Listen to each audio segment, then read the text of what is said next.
will never be lame again. The road that leads me to gold is right here.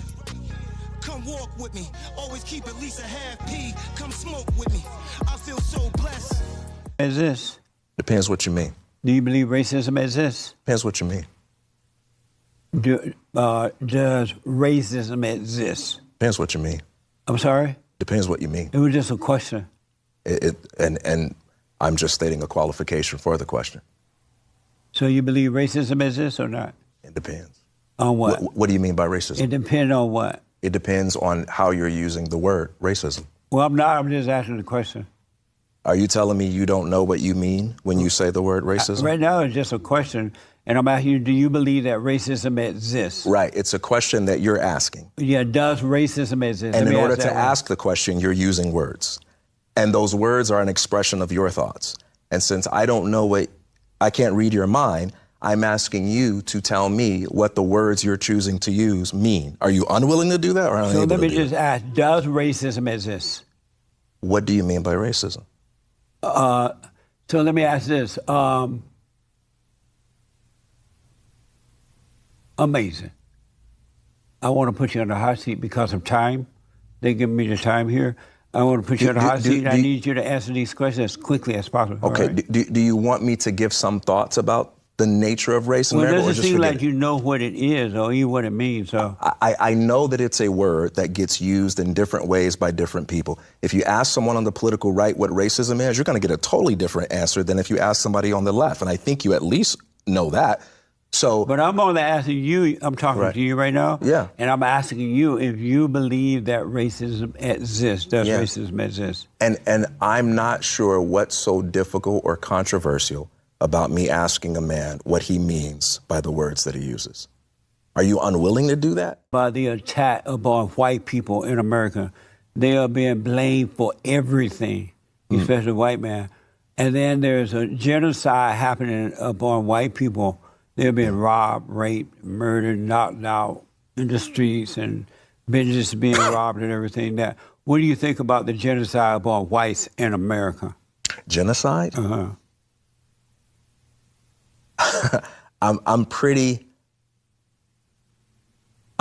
picky and precise with my use of that term. Of genocide? Yeah. I have no conception of the word genocide that would apply to any race in America right now.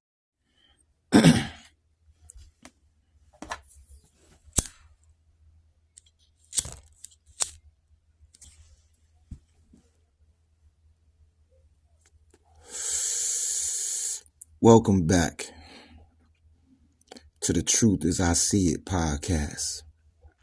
And I am your host, Mizal. And today, we are peeling back the curtain on Jesse Lee Peterson. This episode is titled, The Hypocrisy, the Covers, and the Questions. Jesse Lee Peterson. Yeah, the man who built a career telling black people how to live. Who lectures on morality, masculinity, and responsibility, all while stumbling over words he doesn't even understand. And guess what? There's more. So much more. And today, we're exposing hypocrisy, cognitive failure, and yes, the ultimate irony of a man publicly rallying against homosexuality while allegedly living a secret life with men. Buckle up. This one's gonna be a ride. Joseph Enders of the right-wing evangelical news outlet titled Christian Militant put together a documentary called Amazing Disgrace, which is a name that's admittedly clever.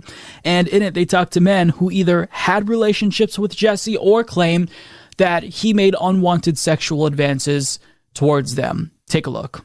These stories first came to light when Jesse's former co-host and alleged decade-long gay lover exposed him.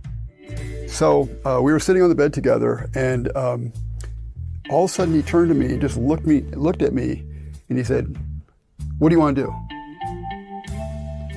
What do you want to do?" And he said it in a tone that was really insistent, and I'd never seen this tone from him before. It was like kind of scary. It kind of scared me. Like what? What do you want to do? I knew what he meant, and then I told him, well, okay. And at first I'm scared, and I'm like, okay, well, I'm playing along here. It kind of threw me off my game, I guess, in a way. I think later I realized that's kind of something that people do sometimes. It's like the devil works in a certain way by intimidating you, and it throws you off your normal game. And so he said, "What do you want to do?" And he was like, "Okay, I'm scared." And then I told him what I want to do. I mentioned sex acts, that he knew about, that I had already talked to him about, that I was interested in. And next thing you know, he's ripping his clothes off and coming at me, basically. And I did the same, took my clothes off. And next thing you know, we're fully at it, having, not getting detail here, but basically full-on sexual acts. Former Bond House manager, 50-year-old Robert Santner, alleges he witnessed similarly strange behavior in 2021 between Jesse and current Bond producer James Hake. What I witnessed, him and Jesse were hugging each other intensely, rubbing each other's shoulder down stuff, and he came to a point where I actually saw him kissing him on the cheek. And up over and over again. And those are like the allegations. Like people kept saying, "Oh, Jesse, had a scandal with this guy, with that guy." Why are there so many allegations against you? If I were you, I would not get into gossip. That's a woman's nature. So I don't get into gossip. Don't deal in gossip. I wouldn't do that, right? Because people tell me things about you and other folks, but I tell them to go to the person and forgive them and move on with your life and stay out of other people's business. Yeah, but it seems like there was just like so many people. I don't care if the whole world did it. It doesn't matter. But why are there so many people like coming out? You have to go to them. I told you I'm not going to do that. So you're not going to pull me down that road. You talk to them if you want more information about it. The racism question disaster.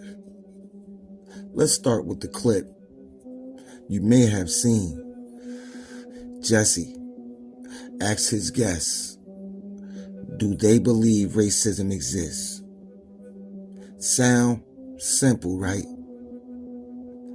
Then he turns it around and says, "All right, Jesse, explain racism." And oh boy, the man freezes up. The man stumbles, struggles, literally cannot define a word a middle schooler can explain. This is the man who lectures black people on society, morality, and personal responsibility, while licking the bootstraps of the white man. The irony is thick. He profits off a community he can't even intellectually engage with. He's a walking paradox. And it gets worse. This man is building moral authority off concepts he doesn't even understand. That's not ignorance. That's cognitive bankruptcy. And that's why we're here. To peel back the layers on this sellout the world knows as Jesse Lee Peterson. Can you believe this? Let's talk about the bigger picture. The sellout factor. Jesse Lee Peterson, a black man, the ultimate sellout. He panders to white audiences, cashes in on black pain, and rewrites history to make himself look like an authority, while he's busy performing morality on camera. His personal life tells a very, very different story. Here's the irony. For years, Jesse has publicly condemned LGBTQ people, calling homosexuality evil, unnatural, destructive. He tells his audiences that gay people can't or shouldn't raise children, that LGBT identities are morally failing. But in private, multiple men,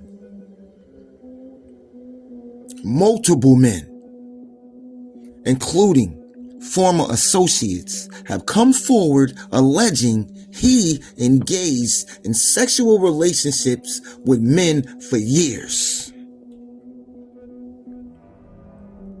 The bootlicker allegedly likes the boy booty. He tells his audiences gay couples can't raise children, and yet he himself allegedly likes the boy butt. Multiple men, former associates, have come forward. Allegedly, real people on the record naming their experiences. And if you want to check those experiences out, you can log in at LGBTQnation.com. There's plenty of stories about them over there. This is the ultimate hypocrisy. A man who preaches family values and morality, allegedly living the very lifestyle he publicly attacks. And when confronted, silence, denial, deflection. The man can't even answer real questions about himself, yet lectures the world like he's God' moral compass. Blasphemy. The bootlicker. Yet still people follow him. Those are the racist white people that follow him. He's a white nationalist. Yeah. That allegedly likes boy butt. Let's get real. Jesse Lee Peterson reads at a second grade level.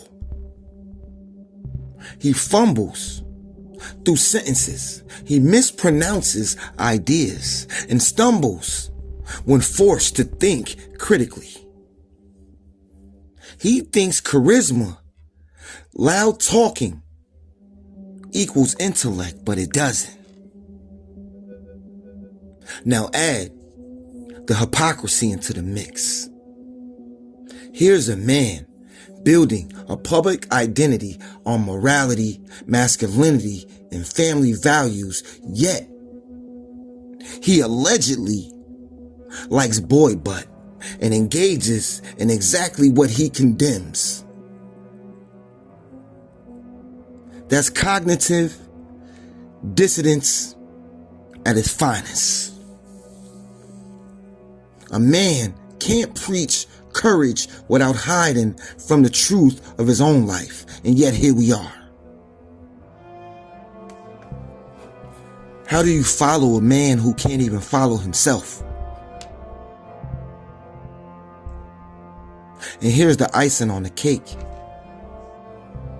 Jesse Lee Peterson's alleged private life didn't just get whispered about, it got exposed by the very audience he panders to. Young white men in the so-called manosphere, people he thinks are on his side, expose him for liking boy butt. The ones who cheer his conservative rhetoric allegedly saw a very different Jesse behind the scenes. We're talking forehead kisses, long-term sexual relationships, affectionate behavior with boys.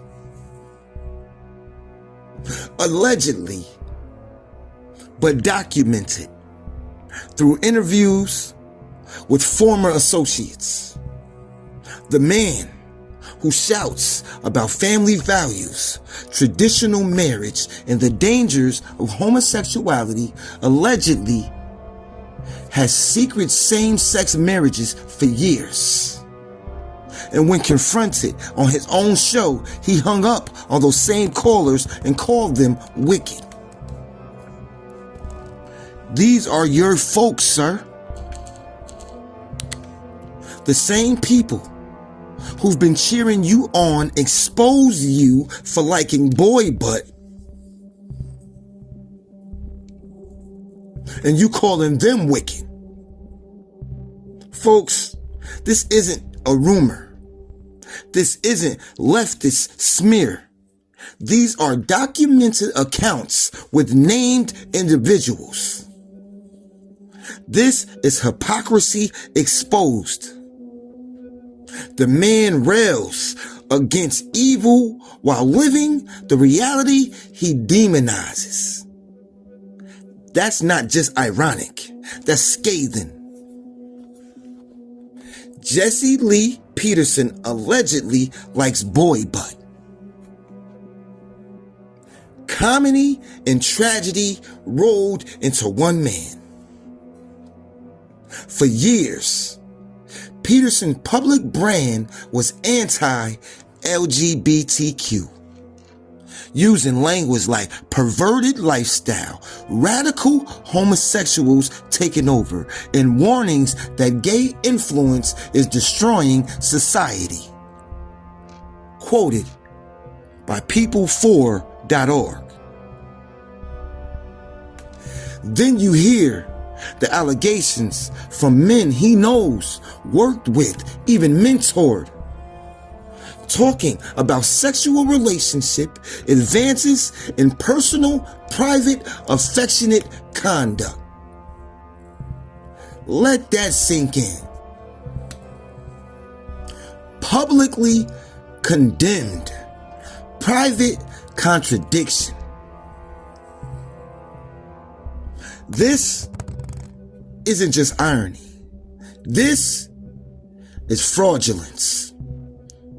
This is a man who made himself a moral authority by licking the bootstraps of the white man on everybody else's life,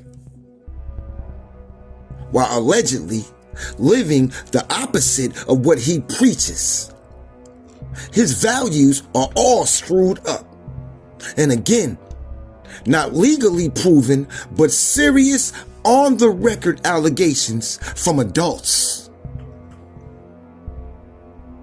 How do you look someone in the eye and preach morality when your own life is under a microscope? How do you sit there and diss another person for being gay when you yourself allegedly like boy butt?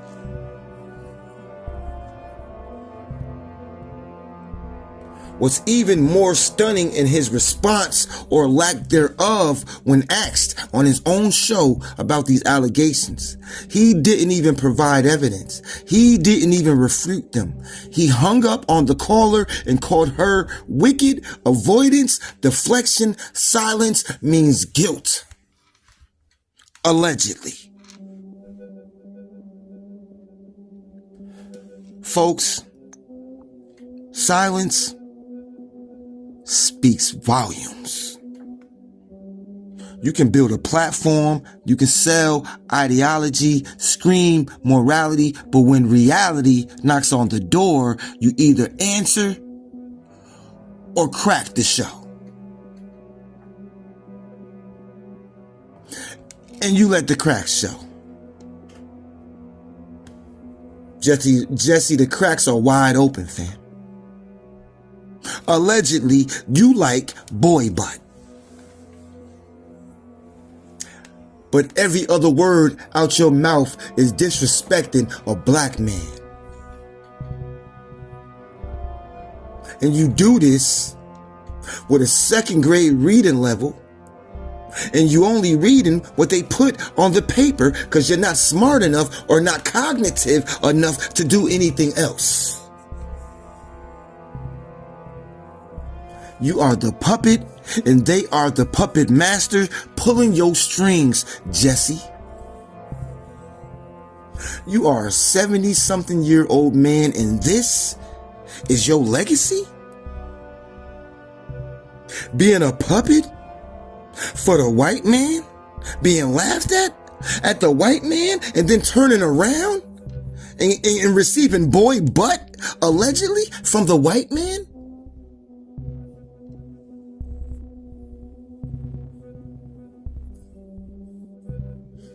Are you following truth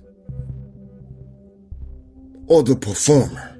Integrity or illusion? Here is the truth as I see it.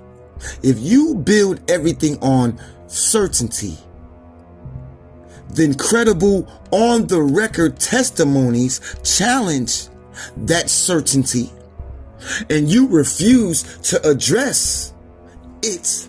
That is not strength, sir. That is cowardice. There are people hurting, questioning, confused, especially around issues of identity and sexuality. And someone with power and a microphone needs accountability, sir. Not just rhetoric, not just loud talking, real accountability. So today, we didn't just talk about race. We didn't just talk about the bootlicker. We didn't just talk about the cognitive failures of the bootlicker. We confronted hard questions about journalism and culture that everybody should be asking. Not to demean anyone, but to insist on honesty, clarity, and integrity. Jesse Lee Peterson, sir, you got exposed by your own reality, by your own contradictions, by your own chosen people. Not by me, not by the media, and not by the truth, and not by black people, sir. We don't choose to do to us we don't choose to do to you what you do to us. That's exactly what we have the Truth As I See It podcast for. Stay sharp, stay woke, and remember, the truth doesn't lie. I'm Mizal. This episode of the Truth As I See It podcast was on Jesse Lee Peterson, the bootlicker, getting his karma and his due. Enjoy, Jesse. Mizal out.